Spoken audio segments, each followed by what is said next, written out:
சில பேர் எந்த காரியத்தை தொட்டாலும் அதை ஜெயிக்க தான் பிறந்தவங்க மாதிரி எல்லா காரியத்தையும் வெற்றியுடன் முடிப்பார்கள். அது எல்லா ராசிக்கும் பொருந்தாது. சில ராசிகள் காலபுருஷ தத்துவப்படி அவங்கள்ட்ட நம்ம பேச்சு வழக்கிலே சொல்லுவோம், அவர்கிட்ட ஒரு காரியத்தை விட்டால் எல்லாத்தையும் ஜெயிச்சுட்டு வந்துவார்ப்பா, நம்பி கொடுக்கலாம் அப்படின்னு சொல்லுவோம். அது மாதிரி சில ராசிகளுக்கு தான் அந்த பொருத்தம். அது காலபுருஷ தத்துவப்படி சில ராசிகள் இவர்களை என்ன காரியம் ஆரம்பித்தாலும் அது வெற்றியாக தான் முடியும். எல்லோருமே நம்பி அவங்கள்ட்ட, அந்த ராசிக்காரங்கள்ட்ட நம்மளுடைய எந்த காரியமானாலும் கொடுக்கலாம். அவங்க எது தொட்டாலும் என்னமோ மண்ணை தொட்டாலும் பொன்னாக மாறும் அப்படிங்கிற மாதிரி சில ராசிகள் இருக்குது.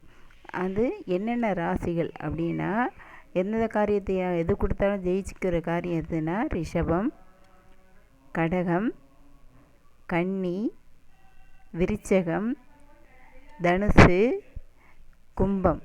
இந்த ராசிகள்லாம் அவங்க எந்த காரியத்தை தொட்டாலும் அதில் வெற்றியை தான் பெறுவாங்க.